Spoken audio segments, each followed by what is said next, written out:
भिवंडीमध्ये तुम्ही अखेर महानगरपालिकेमध्ये सत्ता मिळवण्यामध्ये यशस्वी ठरलात, पण त्यासाठी मदत मात्र तुम्हाला भाजपची घ्यावी लागलेली आहे. मुळात ही मदत भाजपची झाली आहे का तुम्हाला? कारण सध्या पडद्यामागे तर चर्चा अशीच सुरू आहे की भाजप जरी बंडखोर बंडखोर म्हणत असेल तरी ही भाजपचीच मदत आहे तुम्हाला, राजकीय गणित काही वेगळीच आहेत.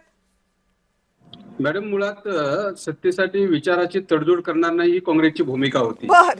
आणि भाजपाला सत्तेपासून दूर ठेवण्यासाठी हा. भिवंडीमध्ये एक सेक्युलर फ्रंट निर्माण झाला होता आणि त्या सेक्युलर फ्रंट सोबत जायचा काँग्रेसने निर्णय घेतला. हा. आणि आपण जर पाहिलं असेल तर भिवंडी महानगरपालिकेची निवडणूक काँग्रेस पक्षानं स्वबळावर लढवली होती आणि सर्वात जास्त 30 नगरसेवक विजयी झाले होते.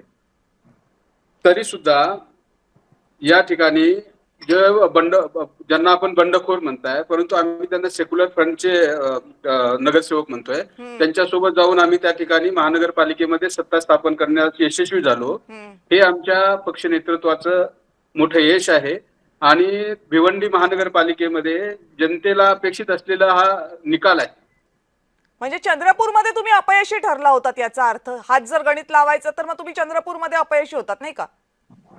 चंद्रपूरमध्ये जो घडलं त्या संदर्भामध्ये आम्ही आत्मचिंतन करतोय. आम्ही त्या ठिकाणी नक्कीच आम्हाला त्या ठिकाणी आम्ही आमचा महापौर देऊ नाही शकलो ते नाही. आत्मचिंतन करा तुम्ही, पण सांगा ना, जर भिवंडीला आत्मचिंतन करायची गरज नाही ना वाटत तुम्हाला? ते यश आहे ना तुमचं, मग चंद्रपूरचं अपयश आहे मान्य करा. प्रॉब्लेम काय आहे? नाही, आम्ही तुम्हाला एवढंच सांगतोय की ज्या ज्या ठिकाणी भारतीय जनता पार्टीला सत्तेपासून दूर ठेवता येईल आणि ज्यांना काँग्रेसची विचारधारा मान्य आहे अशा लोकांसोबत जाऊन आम्ही सत्ता स्थापन करणार.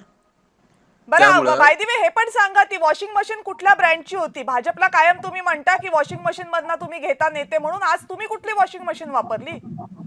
तुम्ही जर बघितलं तर हे आमचे जे आता महापौर झाले ते पूर्वी काँग्रेसचेच कार्यकर्ते होते.